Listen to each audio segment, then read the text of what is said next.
El motor estaba al máximo y la aeronave alcanzó los 30 metros sobre el suelo. Y entonces ya no subimos más. Supe enseguida que era probable que muriera. Debajo de mí vi un avión que se había estrellado. Entonces lo supe. No estoy en mi cuerpo. Allí está mi cuerpo y yo estoy aquí. Siempre me han fascinado las experiencias cercanas a la muerte, y por cercano a la muerte no me refiero a casi ser arrollado por un auto. Hablo de estar muerto, sin latidos, incluso sin actividad cerebral, y hablo de 30 minutos, 90 minutos. Al inicio era muy escéptico con esto, pero les aseguro que tras estudiar miles de estas experiencias, cambié de opinión. Los colores eran más intensos de lo que nunca pude imaginar. Vi muchos colores que ni siquiera sabía que existían. 3000 tonos de rojo y pude verlos todos. Los ciegos, que tienen experiencias cercanas a la muerte, vuelven diciendo lo mismo. ¿Cómo podrían hacerlo? Una sensación de paz que apareció justo a mi lado. Una energía que era puro amor. Mucho más real de lo que siento ahora u otro momento de mi vida. Los científicos calculan que debe haber al menos 5 dimensiones para que sus descubrimientos tengan sentido. ¿Es una locura imaginar lo que hay después de la vida? Bueno, del mismo modo también queremos darle la bienvenida a todos los que nos acompañan de aquel lado de la pantalla de algún dispositivo, por medio de las redes sociales, por medio de Facebook. Un saludo para ustedes y también un aplauso para todos ustedes que nos sintonizan. Gracias por estar ahí. Dios les bendiga. Bueno, hoy continuamos con la campaña ¿Qué hay después de la vida? O ¿qué hay después de la muerte? La semana pasada nos gozamos, ¿verdad?, con este tema, ¿verdad?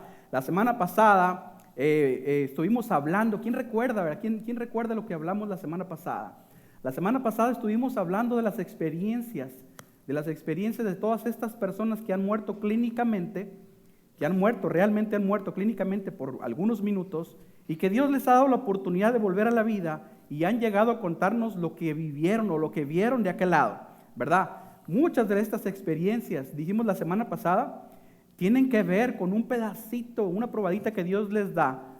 Por ejemplo, de ver el cielo, de ver este nuevo mundo, ¿verdad?, que está para todos nosotros, esa vida que nos espera. Muchos de los testimonios que tenemos relatados en ese libro que hay después de la vida, que yo los invito, si alguno de ustedes no lo tiene, al terminar el servicio tenga la seguridad de ir allá a la parte de atrás a que le regalen uno, es completamente gratis. Les va a encantar, es de lo que estamos hablando todos estos días. Pues en este libro están escritos estos testimonios de estas personas que fallecieron, ¿verdad?, que murieron clínicamente y que vinieron y nos contaron. Muchos de ellos vieron al Señor, algunos tuvieron experiencias angelicales, ¿verdad? Muchos de ellos vieron a familiares, los ciegos vieron, los inválidos caminaron. En fin, nos vinieron a contar que realmente hay vida después de la vida o vida después de la muerte. También nos amparamos testificando a través de la palabra, ¿verdad?, de que realmente, bueno, la Biblia nos dice que esto es así, ¿verdad? Bueno, pues la semana pasada nos enfocamos en esas experiencias, pero no solo en las personas que tuvieron una situación en el cielo, sino que experimentaron una experiencia después de la muerte, pero en el lado infernal. O sea que hubo personas que murieron, pero que no fueron al cielo, que fueron al infierno. Y cuando estaban ahí, ellos vieron lo que se siente estar ahí, y vinieron y nos contaron, y plasmaron sus testimonios en ese libro que los invito a obtener a la salida del servicio, y nos testificaron de la existencia de este lugar que muchos no queremos saber. A nadie nos gusta, ¿verdad? Entonces, la semana pasada hablamos de eso, ¿no es así? Hablamos de todos estos testimonios de estas personas que vivieron en carne propia, por decirlo así, una experiencia infernal, ¿verdad? Eso fue lo que vimos la semana pasada. Y también vimos que la Biblia testifica la existencia del infierno.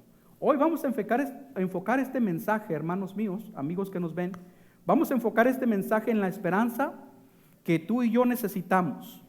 como ya usted vimos que el infierno y la muerte son una realidad, quiero que hoy hablemos de esta esperanza que nos garantiza una vida eterna.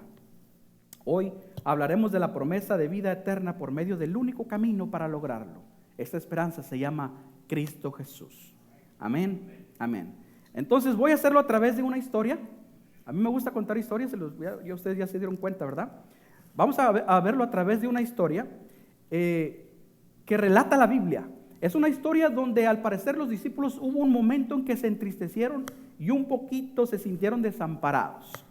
Cuenta la historia, y ahorita les voy a relatar la cita bíblica, que la noche anterior a la muerte de Jesús, Él estaba con los discípulos cenando y mientras platicaba con ellos, Él les confesó y les dijo: ¿saben una cosa, hijitos? Por algún tiempo ya no voy a estar con ustedes. Todo mundo se quedó así como se quedaron ustedes, en silencio. Y es que cuando sentimos, ¿verdad? Cuando sentimos de alguna manera que Dios ya no está ahí con nosotros, wow, entra un gran temor en nuestras vidas. Esto mismo sintieron los discípulos, porque ellos estaban acostumbrados a caminar con Jesús todo el tiempo. No les da miedo ningún tipo de endemoniado, ningún tipo de rey, quien se atravesara. Ellos caminaban con el Hijo de Dios. Pero en cuanto Jesús les dijo ese día, ¿saben? Por un tiempo ya no me van a ver, pero solo será por un tiempo. Me tengo que ir. Dice la historia que uno de los discípulos llamado Pedro le dijo: ¿te tienes que ir? ¿Y a dónde vas? Y él le respondió: tú no sabes a dónde voy, pero sabes una cosa, Pedrito, un día vas a poder acompañarme. Así es que Pedro le dijo: Señor, ¿sabes qué? Yo mi vida voy a dar por ti. Y Jesús le contestó: Pedrito, ¿sabes? Antes de que el gallo cante, tú me vas a negar 3 veces. Y ellos se entristecieron, porque pensaban: quizás ya no vamos a volver a ver al Señor. Y esta fue la palabra que Jesús les dijo en contestación a esta tristeza que ellos experimentaron. El Señor les dijo de esta manera. En el Evangelio de Juan, capítulo 14, versículo 1, leemos hasta el 6. Los que tienen sus Biblias pueden acompañarme. Dice la palabra de Dios: no se turbe vuestro corazón. ¿Creéis en Dios? Creed también en mí. En la casa de mi Padre muchas moradas hay. Si así no fuera, yo os los hubiera dicho. Voy pues a preparar un lugar para vosotros. Y si me fuere y os preparare el lugar, vendré otra vez y os tomaré a mí mismo, para que donde yo estoy, vosotros también estéis. Y sabéis a dónde voy, y sabéis el camino. Mas le dijo Tomás: Señor, no sabemos a dónde vas. ¿Cómo pues podemos saber el camino? Y Jesús le dijo lo más importante de esta enseñanza: yo soy el camino, Tomás. Yo soy la verdad, yo soy la vida, y nadie viene al Padre si no es por mí. Amén. En estos momentos, los discípulos, antes de esta palabra de confortamiento que Jesús les dio, los discípulos estaban hasta cierto punto, se sentían un poquito desamparados al saber que Jesús iba a apartar un tiempo de ellos, ¿verdad? Pero luego Jesús los conforta con esta palabra diciéndoles: ¿saben una cosa? En la casa de mi Padre hay muchas moradas. Yo me tengo que ir porque tengo que preparar una morada para ustedes. Una morada ha sido preparada para cada uno de nosotros. Para cada uno de nosotros que elija, que acepte esa morada. Recuerden que Dios nos da ese privilegio de elegir. Nosotros tenemos la elección de elegir esa morada o elegir una eternidad en el infierno. Esto es la elección que Dios nos da.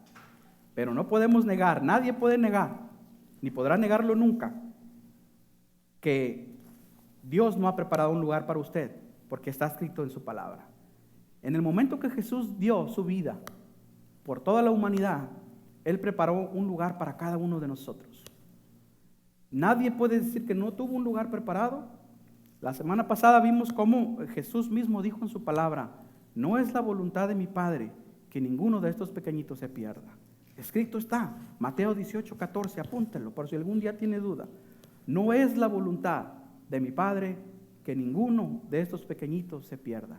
No es la voluntad de Dios que nosotros nos perdamos. Ha sido elegido para nosotros un lugar en el cielo.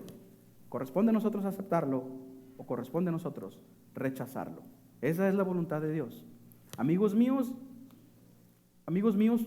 usted y yo tenemos un lugar que nos aguarda al lado de Dios. Si nosotros vamos a parar a otro lado como es el infierno, esa será nuestra propia decisión. Esa será la propia decisión que nosotros tomemos en vida. Así es, damas y caballeros. Nuestro estilo de vida testifica en quién hemos creído. Una vida desenfrenada, una vida rebelde, una vida que va en contra de la voluntad de Dios, representa la negación directa de la fe en Cristo Jesús. El cristianismo es un estilo de vida, no es una religión, no es un conjunto de leyes o de normas dentro de una organización. No lo es así. El cristianismo es un estilo de vida. El Señor dijo, voy a poner mis leyes en el corazón de los creyentes. Hoy en día ya no necesitamos que algún líder religioso nos diga lo que tengamos que hacer. Ese ha sido el error de las iglesias en el pasado. Ese ha sido el error de las iglesias aún en el futuro, en el presente. Ha sido el peor de los errores. El ser humano no tiene poder para cambiar el corazón de un hombre. No lo tiene, pero en el cielo hay alguien que sí lo tiene, se llama Jesús. Nadie en este mundo tiene el poder para podernos cambiar. Ha sido un error decirle a la gente que primero tiene que cambiar para venir a la iglesia. Ha sido un error abismal. Ha sido un error decirle a la gente que la iglesia solamente recibe a los santos y no a los pecadores. Ha sido un error de nuestra parte juzgar a los demás por su conducta, porque ellos no tienen control. Nosotros mismos no tenemos control de nuestras vidas. Cualquiera de nosotros que diga que no peca es mentiroso. Cualquiera que diga eso, miente, porque todos pecamos. La Biblia dice en su palabra, todos fuimos hallados pecadores. Ninguno de nosotros deberíamos de usar un conjunto de reglas para traer a la gente a la iglesia. Al contrario, la gente debería saber que este es un lugar para todos los pecadores, que este es un hospital para los enfermos, que aquí estamos los necesitados, los que reconocemos que necesitamos a Dios, los que reconocemos que sin Dios no somos nada, los que guardamos la esperanza, los que sabemos que sin Cristo Jesús no podremos obtener ese lugar en el cielo que nos ha sido reservado. Amén, hermanos. Amén. Así es que, amigos míos, como les dije, nuestro estilo de vida testifica en quién hemos creído. Tenemos todos los días la oportunidad de hacer el cambio. Todos los días. Nadie puede negar que nadie puede decir que Dios no le habla. Dios nos habla a todos. Dios nos llama a todos. Cada uno de nosotros tiene dentro de su conciencia ese poder para poder elegir el bien y el mal. Como les dije la semana pasada, el árbol del bien y el mal sigue estando en medio de nosotros. Todos los días tenemos la decisión, la capacidad de decidir entre hacer lo malo y hacer lo bueno. Amigos míos, aquella persona desenfrenada, rebelde, que lleva una vida fuera de la voluntad de Dios, representa siempre la negación directa a la fe de Cristo Jesús. Quiero que veamos este video para continuar después con nuestra enseñanza. Caí en una espiral de depresión, lo que me llevó a ser alcohólico a los 21 años. Creí que moriría por esta adicción. Mi papá me internó en un hospital y durante mi segunda noche ahí esperaba que mi corazón latiera y no pasó. Mi visión se cubrió de negro. Sabía que había muerto, pero seguía pensando, ¿por qué estoy consciente? Resultó que estaba en otra habitación, rodeado de gente, todos llenos de pánico y desesperación. Buscaban drogas o alcohol, cualquier sustancia que eliminara su ansiedad, su miedo. Lo segundo que noté fue que estaba en otra habitación muy oscura y había lo que describo como una figura maternal que me miraba y había suficiente luz para ver la mitad de su rostro iluminado. Tuve una sensación angelical, cálida y amorosa, pero entonces se giró. Pude ver el lado oscuro de su rostro. Era una piel demoníaca, grotesca, carcomida, en estado de putrefacción. Detrás de la puerta de la habitación escuchaba voces y parecían demonios. Eran diabólicas y querían matarme. Enseguida pensé, estoy en el infierno, me quedaré para siempre. Quizá deba hermanarme con el diablo. Si hago lo que dice, si creo en lo que cree, Tal vez haya un lugar de autoridad para mí, para mi beneficio aquí. Comencé a bajar cada vez más hasta la nada. Tras lo que me parecieron 5 minutos, llegué a un punto donde dije, probablemente no haya nada aquí y estoy suspendido en la nada. Dejé de caer y salió de mi corazón una palabra. Así que grité sí hacia la nada. En un segundo estuve de vuelta en la cama del hospital, pero esta vez en mi habitación, y claramente pude ver escrito en una pared un verso de la Biblia. Era el verso de Juan 3:16. Era blanco, brillante, lo describo como el destello de un rayo.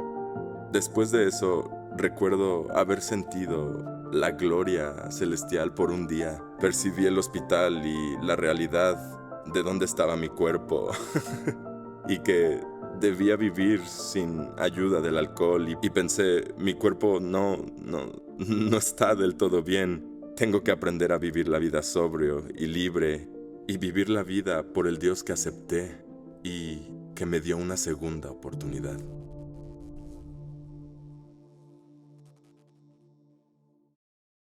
Ok, amigos míos.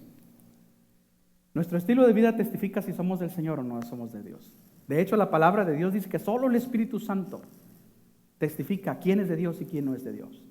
Así es que los líderes religiosos no deberían, nosotros mismos como cristianos, como pequeños conocedores de la palabra de Dios, nosotros no debemos nunca juzgar a nadie ni decir quién es y quién no es del Señor. No tenemos ese poder para hacerlo. De hecho, en una ocasión el Señor contó una parábola para describir esto. Él dijo que había una vez un señor que sembró en su campo trigo. Y dicen que al siguiente día los trabajadores de este señor se dieron cuenta que había crecido cizaña entre el trigal. Y fueron y le dijeron a su jefe, le dijeron, Señor, ¿sabes una cosa? Hay cizaña entre el trigal. ¿Qué podemos hacer? Y el jefe les dijo, ellos dijeron, vamos, ¿podemos cortarla? Si tú gustas lo hacemos, es fácil. Y esta persona, el jefe de ellos, les dijo, no pueden arrancarla. ¿Y saben por qué les dijo que no la arrancaran? Si ustedes pueden entrar al internet cuando se vayan de aquí, van a ver esta realidad. La cizaña y el trigo en su primera etapa de crecimiento se parecen mucho. Parecen casi la misma planta. En su etapa de crecimiento, en su primera etapa, están idénticas. Yo me metí a internet para ver del por qué. El jefe de estas personas les dijo, no arranquen la cizaña ahora, déjenlo para después, para el tiempo de la cosecha. Porque si lo arrancan ahora, es posible que también arranquen el trigo. Así es que dejemos para después. En el tiempo de la cosecha se nota cuál es el trigo y cuál es la cizaña. Entonces arrancaremos el trigo para ponerlo en el granero y la cizaña la echaremos al fuego. Después dio la explicación. Y ustedes yo creo que ya lo están entendiendo. En la primera etapa de su crecimiento parecen la misma planta. Y el jefe de ellos les dijo, si ustedes tratan de arrancar la cizaña, van a arrancar también el trigo. De esta manera les estaba diciendo, nosotros, ninguno de nosotros, tiene la autoridad para decidir quién es trigo y quién es cizaña. Porque en la explicación de la parábola el Señor dice, esta es la explicación. Cuando esto suceda, el trigo son los hijos de Dios y la cizaña son los hijos del diablo. Pero quienes se encargarán de llevarse a los hijos de Dios para ponerlos en el granero del Señor serán los ángeles y la cizaña será echada en el fuego. Entonces, si Dios ha reservado esa tarea solamente para Él y sus ángeles, ¿por qué habremos nosotros de decidir quién es cristiano y quién no? ¿Por qué habremos nosotros de juzgar quién es cristiano y quién no? ¿Quién habrá de ir al cielo? ¿Quién habrá de ir al infierno? No es nuestra responsabilidad, no es nuestra obligación. Dios así lo dijo. Nosotros debemos concentrarnos en una cosa. Es muy sencilla. Predicar el Evangelio de Cristo. Debemos concentrarnos en decirle a las personas que hubo un hombre que bajó del cielo hace más de 2000 años y que dio su vida por él y por mí. Eso es lo que debemos hacer. Esa es nuestra tarea como cristianos. Avísenme allá atrás si tienen el video. ¿No? Ok, en lo que lo siguen buscando. Así es, hermanos. Nuestra vida testifica si somos de Dios o no somos de Dios. El siguiente video que vamos a ver ahorita cuando arreglen allá las cosas, habla de un hombre que tuvo una sobredosis de alcohol. Él dice que estuvo ahí clínicamente muerto por una sobredosis de alcohol. Y él describe que cayó en un abismo negro, en un espacio. Dice que estuvo suspendido mucho tiempo ahí. También dice que vio una puerta y a través de esa puerta él escuchó a los demonios hablar. Él sabía que estaba en el infierno. Dijo, wow, estoy en el infierno y yo creo que hasta aquí llegó mi vida. Este hombre era una persona alcohólica, era una persona que abusaba del alcohol, y lo que sucedió fue que esta persona, nunca había conocido al Señor, nunca lo quiso aceptar, y su destino de esta persona fue realmente pasar su vida, tener esta experiencia en el infierno. Dios le regaló una nueva oportunidad, y hoy por hoy él está consciente, ¿verdad?, de que existe un Dios y que existe un hombre que dio su vida por él. Esta experiencia me recuerda, ¿verdad?, lo que ya muchos que están aquí conocen, muchos de los hermanos que son de casa, ¿verdad?, de mi testimonio. Entonces, quise platicarles un poquito para que sepan, ¿verdad?, cómo es que no hay una excusa para poder decir que Dios no nos busca. Yo comencé a beber alcohol cuando tenía la edad de 13 años. 13 años tenía yo creo que acababa de entrar a la secundaria cuando comencé a beber alcohol. Todo comenzó como un juego.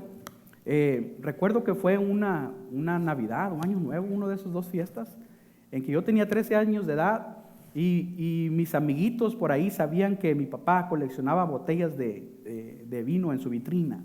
Él trabajaba en un lugar donde tenían este producto de alcohol, por no decir la marca. Entonces, a él le regalaban cada Navidad una charola llena de estas botellas. Mi papá no acostumbraba a beber alcohol. Tenía 13 años cuando comencé yo con este problema.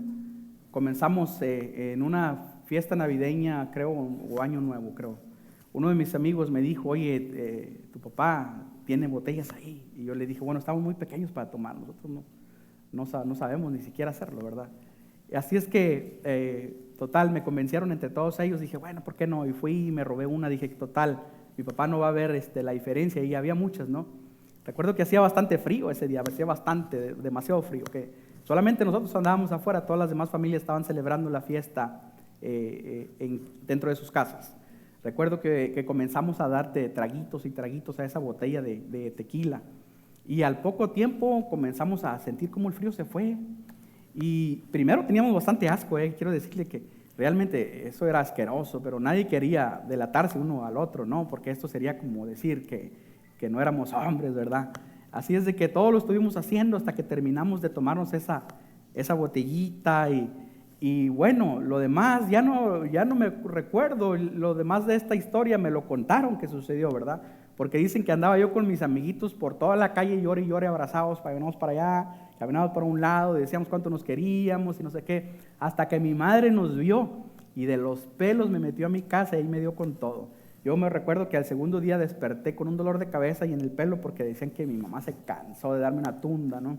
Pero seguramente alguno de ustedes vio una experiencia igual. Lo que sucedió es que a partir de ahí generé un patrón dentro de mi vida. A partir de los 13 años de edad, después de esta experiencia, comencé a vivir este tipo de experiencias más seguido. Experimenté con el alcohol y después comenzó otro tipo de cosas. Y durante 20 años abusé, ¿verdad?, del alcohol. Ese fue el principal problema de mi vida, ¿verdad? Yo puedo decirle a ustedes que la mayoría de los problemas que yo tuve, los más grandes problemas que yo tuve, fueron gracias al abuso, ¿verdad?, del alcohol. Quiero decirle a todos ustedes, a los jóvenes que nos están viendo a través de Facebook y a los que están aquí presentes, cuanto más temprano comiences, cuanto más temprano pruebes el alcohol, cuanto más temprano vas a comenzar a abusar de él. No hay nada bueno detrás de ahí, es una puerta falsa que el enemigo nos abre para que nosotros caigamos y para que nos perdamos. Gloria a Dios que tuve la oportunidad, un día de conocer al Señor. Lo perdí todo, hubo una ocasión en que realmente lo perdí todo lo que según yo había construido, y gracias a Dios que tuve la oportunidad para poder conocer al Señor en vida y poder volver a comenzar de nuevo. ¿Cuántas veces me hablaron a temprana edad del Señor? ¿Cuántas veces le hablaron a usted de Jesús? Yo sé que aquí ha de haber cristianos de segunda, tercera generación, pero algunos que acaban de conocer al Señor hace poco, ¿Cuántas veces en su juventud no le hablaron del Señor? El mismo pastor nos ha dicho, ¿no? Que, bueno, nuestro pastor tenía papás pastores, ¿no? Y él dice que él agarró la onda ya cuando ya estaba bien grande, ¿no? Entonces, ¿cuántas veces no nos habló el Señor? Yo recuerdo que cuando tenía esta edad y andaba en todo este tipo de loqueras, yo recuerdo que se nos acercaban las personas, ¿verdad? A hablarnos de Jesús.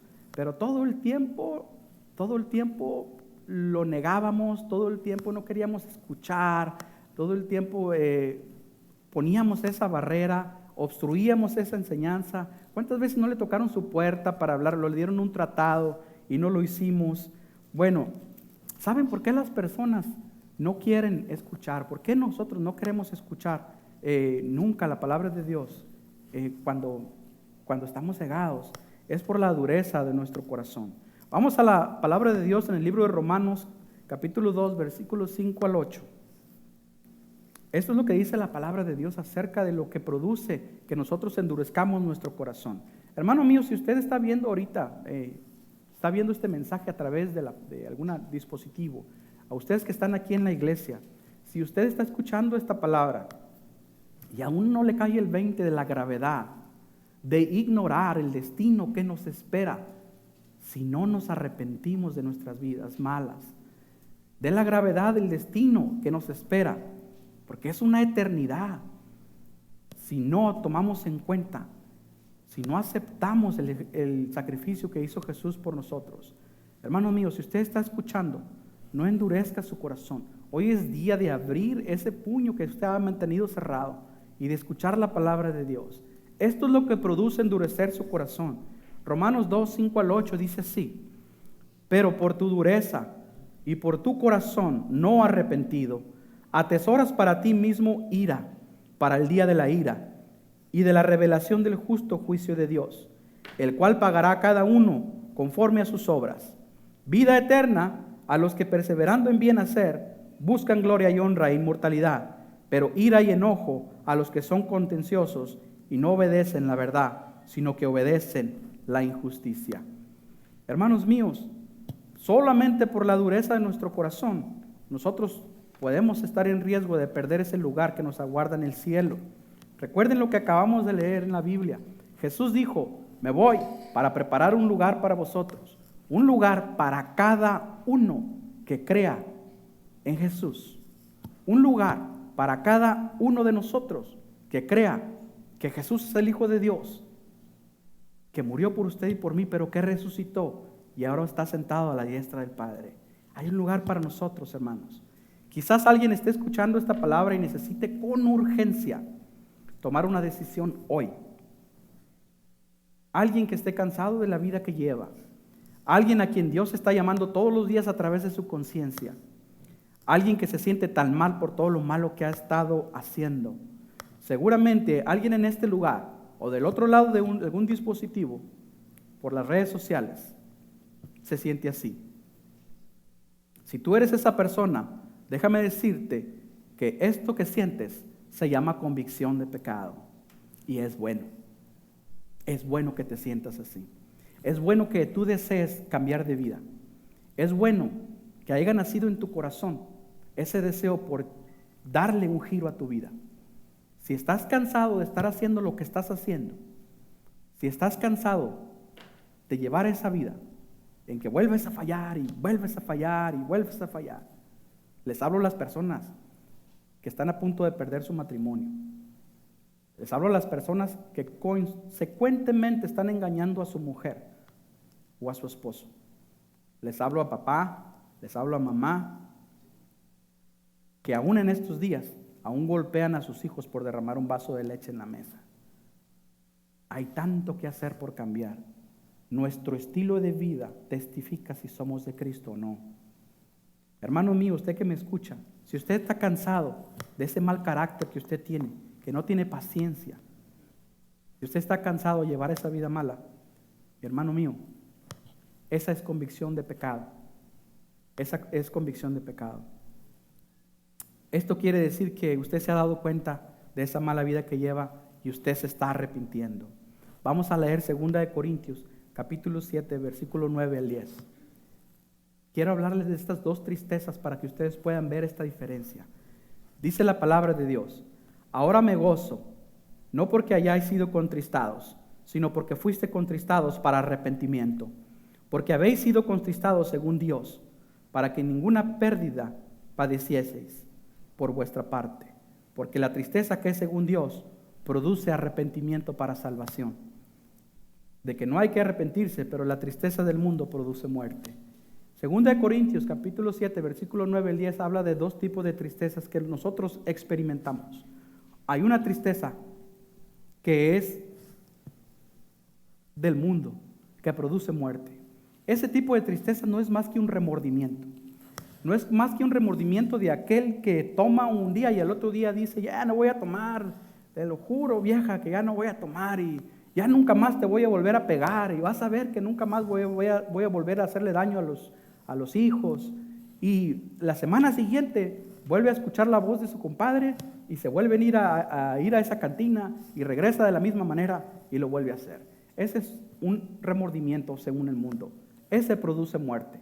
Hay otra tristeza, en esta misma tristeza que viene de parte del mundo, es una tristeza egoísta. Esta tristeza comienza en el corazón de una persona egoísta que siente que nadie lo quiere, que nadie lo ama y que la manera mejor de llamar la atención es haciendo cosas malas, comienza a dañarse a sí mismo. Es un engaño del enemigo, por supuesto. Algunos incluso se quitan la vida. Esta tristeza es tristeza de perdición. Pero hay una tristeza, que es la tristeza de la que les hablé hace unos momentos. Es la tristeza buena. Es la tristeza según Dios. Es cuando usted siente ese cansancio de la vida que está llevando. Es cuando usted siente: estoy mal, necesito ser un mejor papá, necesito ser una mejor madre, necesito ser un mejor hijo, estoy mal, estoy llevando una vida mala, estoy dando un mal ejemplo a mis hijos, necesito cambiar, quiero dejar de beber, quiero dejar de inyectarme heroína, quiero dejar de drogarme, quiero dejar de hacer vicios, de ver pornografía. Esto solamente destruye mi hogar. Cuando esa tristeza invade tu corazón, es una tristeza que es enviada por Dios y esta produce arrepentimiento. Esto es lo que dice la palabra de Dios. Esta es una buena tristeza. Amigo mío, si hoy me escuchas, si hoy escuchas la palabra de Dios, si hoy estás escuchando lo que Dios quiere decirte, es el momento de arrepentirse. Es el momento de decir: hasta aquí, y comenzar una nueva vida. Amén. Amén. Así es, hermano mío. Estás a un paso de ser salvo si tú eres de la persona a quien estoy hablando. Estás a un paso de ser salvo. Voy a decirte la manera en que puedes dar ese paso. Porque algunos dirán: bueno, ya hablaste mucho, pero ¿de qué manera puedo ser salvo? Permíteme.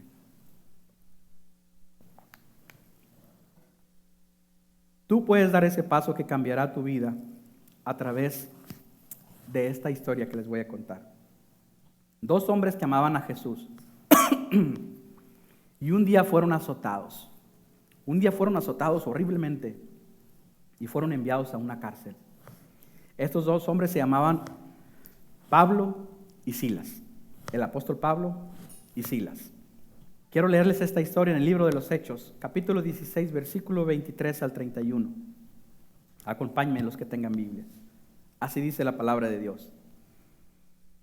Después de haberles azotado mucho, los echaron en la cárcel, mandando al carcelero que los guardase con seguridad, el cual, recibido este mandato, los metió en el calabozo de más adentro y les aseguró los pies en el cepo. Pero a medianoche, orando Pablo y Silas, ellos cantaban himnos a Dios y los presos los oían. Entonces sobrevino de repente un gran terremoto, de tal manera que aún los cimientos de la cárcel se sacudían. Al instante se abrieron todas las puertas y las cadenas de todos se soltaron. Despertando el carcelero, viendo abiertas las puertas de la cárcel, sacó la espada y éste se iba a matar, pensando que los presos habían huido. Mas Pablo, clamó a gran voz diciendo: no te hagas ningún daño, pues todos estamos aquí. Él entonces, pidiendo luz, se precipitó adentro y temblando se postró a los pies de Pablo y de Silas y les dijo: señores, ¿qué tengo que hacer para ser salvo? Y ellos dijeron: debes creer en el Señor Jesucristo, y serás salvo.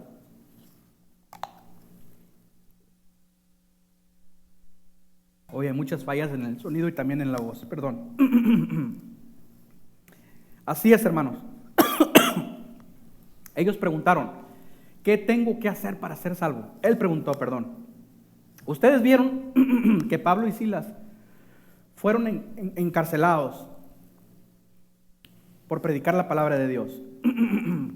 Fueron azotados y fueron echados a un calabozo. Dice la Biblia que los encarcelaron le encargaron al carcelero que los guardase muy bien. Y los metió al fondo. Los metió al fondo del calabozo. No solo así, sino que aparte les puso un grillete en el pie. Ese era el cepo que estaba atado hacia la pared para asegurarlos. Ahí los tenían, a Pablo y a Silas, dentro del calabozo de la cárcel. A medianoche, estos dos hombres de Dios, Pablo y Silas, que estaban tremendamente azotados y torturados, comenzaron a cantar himnos, comenzaron a alabar a Dios. Y en su alabanza y en ese gozo, porque esa debe ser la actitud de nosotros los cristianos, ¿verdad? Que cuando estamos sufriendo, que cuando estamos siendo castigados por la vida, es el momento preciso para alabar y bendecir el santo nombre de nuestro Señor. Porque no solamente debemos alabar el nombre de Dios solamente cuando estamos bien, cuando hay bendición. No solamente debemos de bendecir el nombre de Dios o estar contentos cuando recibimos tantas cosas buenas de Dios. También en la tribulación y en la necesidad. Ese es el mejor momento para alabar a Dios. Amén. El Señor es bueno, la gloria sea para el Señor. Pablo y Silas, torturados, azotados, están dentro del calabozo cantándole himnos al Señor. La contestación de Dios fue esta: comenzó a temblar en gran manera que aún los cimientos de la cárcel se movían y se soltaron todas las cadenas y todas las puertas de las cárceles se abrieron. Estaba tan oscuro, se despertó el carcelero, y recuerden que le habían encargado que los cuidara muy bien. Tuvo temor, dijo: hasta aquí llegó mi vida. Ustedes saben lo que le iba a tocar a esta persona por no haber cuidado bien, según él, ¿no? Pensando que ellos se habían escapado, tomó la espada y se quiso echar en ella, se quiso matar, se quiso suicidar. Pero Pablo lo vio y le gritó, dice, clamó a gran voz y le dijo: oye, hey, carcelero, no te hagas daño, porque aquí estamos todos, ninguno se ha ido. Escuchen esto, hermanos. Escuchen esto.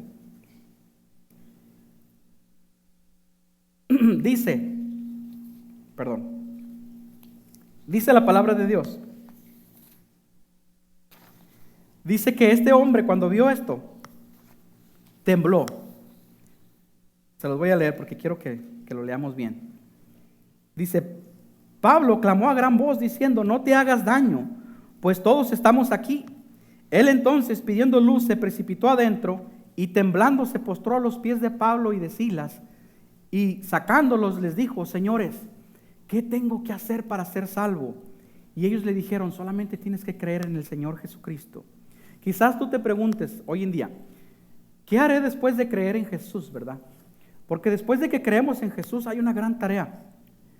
¿Cómo haré para dejar de hacer todo lo malo que estoy haciendo? Tomando la enseñanza de esta persona, en el versículo 16:32 de este carcelero, podemos ver esto. Se los voy a leer. Y le hablaron la palabra del Señor a él y a todos los que estaban en su casa. Y él, tomándolos en aquella misma hora de la noche, les lavó las heridas. Y enseguida se bautizó él con todos los suyos. Y llevándolos a su casa, les puso la mesa y se regocijó con toda su casa de haber creído a Dios. ¿Qué provocó este cambio en esta persona? Porque primero era el carcelero, Primero los tenía encarcelados y encadenados. Ahora este hombre que ha creído en Jesús, ahora este hombre no solamente ha creído, se ha bautizado, sino que se los llevó a su casa. Dice la palabra de Dios que lavó sus heridas. Las heridas que tenía Pablo y Silas, las lavó. Les lavó sus heridas y se los llevó a su casa, y dicen que tendió la mesa y les preparó una rica cena. ¿Qué provocó el cambio? Este hombre que primero los tenía encarcelados, se puede decir que hasta cierto punto primero los odiaba, ahora los ama. ¿Qué fue lo que provocó? Esta es la explicación de la enseñanza, de la pregunta que dijimos hace rato. ¿Qué tengo que hacer entonces después de haber creído en Jesús? ¿Qué va a provocar que yo pueda cambiar? ¿Qué va a provocar que yo tenga el valor suficiente de dejar la vida mala que tengo? Hermano mío, lo único que puede hacerte cambiar, lo único que puede hacerte dejar de hacer todo lo malo que haces, de llevar una vida mejor, es aceptando el amor de Dios, es aceptando el amor de Cristo Jesús. Cuando el carcelero experimentó el amor y la misericordia de Dios, hubo convicción de pecado, porque el carcelero se iba a matar, pero cuando vio que estas personas no se escaparon, pudieron haberlo hecho, mas no lo hicieron. Cuando vio ese gesto que ellos tuvieron para con él, viendo por su propia vida, tuvo convicción de pecado. El amor de Dios trae convicción de pecado. El amor de Dios es el único que nos ayuda a entender que somos pecadores, y es el agradecimiento a este amor quien provoca el cambio en cada uno de nosotros. Es solamente el agradecimiento. Cada vez que nos levantamos los cristianos y caminamos a la voluntad de Dios, cada vez que nos volvemos a levantar después de haber cometido un error, lo hacemos por una cosa: por agradecimiento. Por agradecimiento, porque estábamos condenados a muerte. Todos y cada uno de nosotros estábamos condenados a muerte por el pecado. Mas Dios se acordó de nosotros. Dios se acordó de este alcohólico, exalcohólico. Dios se acordó de algún drogadicto. Dios se acordó de algún adúltero. Dios se acordó de nosotros. La palabra de Dios había sido dada a un pueblo. El Evangelio de Juan dice que Él había venido a los suyos, pero que los suyos no le recibieron. Pero usted y yo le recibimos, y ahora nos ha dado la facultad, por medio de Jesús, de ser llamados hijos de Dios. Amén. La gloria sea para el Señor. Así es, hermanos míos. Los cambios en esta persona surgieron a través de recibir el amor de Jesús. Cuando una persona experimenta el amor de Dios, automáticamente, por agradecimiento, busca enmendar sus errores. Las personas salvas experimentan una vida nueva cuando se dejan amar por Dios a través de la salvación por su Hijo Jesucristo. Jesús dijo en una ocasión: hijitos míos, yo soy la vid y ustedes son los pámpanos. Ustedes son los racimos de uva. Mientras ustedes permanezcan a mí, que soy la vid, mucho fruto van a poder dar. Pero si ustedes se apartan de mí, no habrá fruto, porque separados de mí nada podéis hacer. A nosotros nos toca, platicaba yo con uno de mis hermanos, a cada uno de nosotros nos toca permanecer unidos a la vid, porque de ahí viene la vida eterna. Mientras estemos cerca de Cristo Jesús a través de su palabra, de la oración, de la congregación en la iglesia, tenemos vida, vida que produce cambio. Es así como yo dejé el alcohol hace 10 años, solo así. Hermano mío, nadie me dijo a mí cuando vine a esta iglesia que aquí había reglas para poder venir. Esta iglesia me abrazó, me enseñó el amor de Cristo a través de tantos hermanos que aquí están. Fue ese amor quien provocó el cambio dentro de mí. No hubo nadie que me dijera: si vas a venir aquí, tienes que venir vestido de esta manera, tienes que cortarte el pelo de esta manera, tienes que hablar de esta manera, tienes que dejar de hacer lo que haces. No hubo nadie que me dijera eso. Le aseguro que si hubiese habido alguien de los líderes en esta iglesia que me diga eso, me voy. Me voy. Los cambios que yo realicé en mi vida fueron por agradecimiento, cuando comprendí que salvaron mi vida en esa cruz. Amén, hermanos. Amén. Hermanos míos, mientras pasan los miembros de la alabanza, quiero decirles una cosa. Ninguna iglesia puede imponer o exigir un cambio en un pecador. Ningún hombre tiene el poder para cambiar el corazón de otro hombre. Solo existe alguien que puede hacerlo. Es el mismo que puede hacer que los ciegos vean, que los sordos escuchen, que los mudos hablen. Y es esta misma persona quien puede cambiar el corazón de un drogadicto, de un alcohólico, de un abusador, de un criminal, de un mal padre, de una mala madre. Esta misma persona se llama Cristo Jesús. Yo los invito a todos y cada uno de ustedes. Amén. Amén. La gloria sea para el Señor. Hermanos míos, el Hijo de Dios apareció hace más de 2000 años aquí en la tierra, encarnado, hecho hombre, para demostrarnos que se puede. Hermanos míos, si aquí en este lugar hay alguna persona que aún no ha aceptado a Jesús como su Señor y Salvador, y después de esta palabra ha venido convicción a su corazón, hoy es el día, hoy es el momento. Amigos míos que nos escuchan a través de las redes sociales, a ustedes me dirijo también. Si usted ha escuchado esta palabra y si ha sido el Espíritu Santo que ha traído convicción de pecado a usted, si está cansado de llevar esta mala vida, escúcheme, hermano mío, escuche esta palabra. Solamente hay alguien que puede producir ese cambio en su corazón. Es el Hijo de Dios. Hago esta invitación en general a ustedes y a todos los que están aquí en el templo, a que se pongan de pie. Inclinemos nuestros rostros. Y si hubiese alguno que aún no ha aceptado a Jesús como su Señor y Salvador, repita conmigo esta oración. Cierren sus ojos. Señor Jesús, hoy he escuchado tu palabra. Desde hace tiempo que he deseado ese cambio. Anhelo con mi corazón ser una mejor persona. Confieso que no he podido lograrlo por mis propios méritos. Señor Jesús, hoy reconozco que soy un pecador y que necesito tu perdón. Señor Jesús, he creído en el sacrificio que hiciste por mí. Creo que eres el Hijo de Dios. Creo que fuiste a esa cruz en mi lugar. Creo que diste tu vida por mí. Y también creo que resucitaste al tercer día y que hoy estás sentado a la diestra del Padre y que habitas en cada corazón de cada ser humano que te acepte y que te reconozca como Señor y Salvador. Te ruego que escribas mi nombre en ese libro de la vida. Te ruego que a partir de hoy seas quien dirija mis pasos. En el nombre de Jesús. Amén y amén. Hermano mío, si hiciste esta oración, te felicito. Bienvenido a la familia de Dios.